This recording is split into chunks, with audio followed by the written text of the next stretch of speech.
First of all, let me say on the resignation of Prime Minister Starmer this morning, the President appreciates the dignified and gracious way in which the Prime Minister did so. And you may have seen that President von der Leyen actually posted this morning after he's announced his resignation, and I quote the President saying, "It can take many leaders years to grow into the statesman you became, Prime Minister Starmer, in just 2 years. Europe and Ukraine's security is stronger because of you.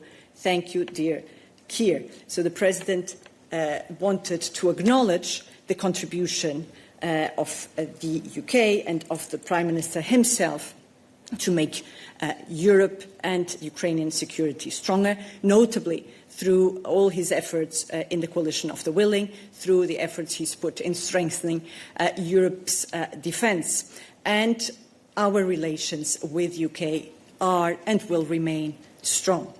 On the question of the EU-UK summit, against the announcement this morning of the resignation by Prime Minister Starmer, we are reassessing with President Costa and the UK the opportunity of still holding the summit as had been announced last week, and we will take it from here. Last Friday, Israeli Minister Ben-Gvir wrote on Twitter that Lebanon must burn.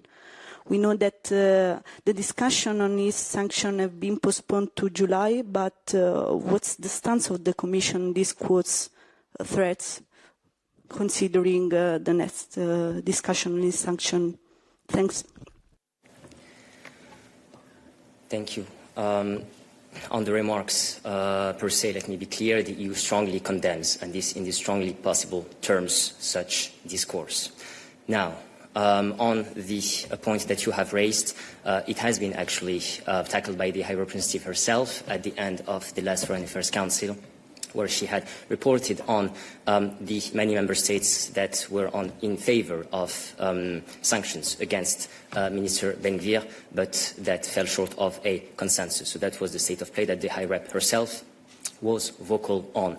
I will not from here prejudge or speculate in any way whatsoever in terms of the next steps. Now, allow me to come back to your question, to also stress, and this very clearly, that the EU stands with Lebanon and with the people of Lebanon. Lebanon is paying a heavy price for a war that it did not choose. The people of Lebanon has suffered for far too long and for far too much. We call on Israel to respect Lebanon's sovereignty and territorial integrity, as well as to withdraw their forces from Lebanon, and this in line with the UN Security Council Resolution 1701. And the European Council, no later than last Friday, called on Israel to refrain from any further escalation.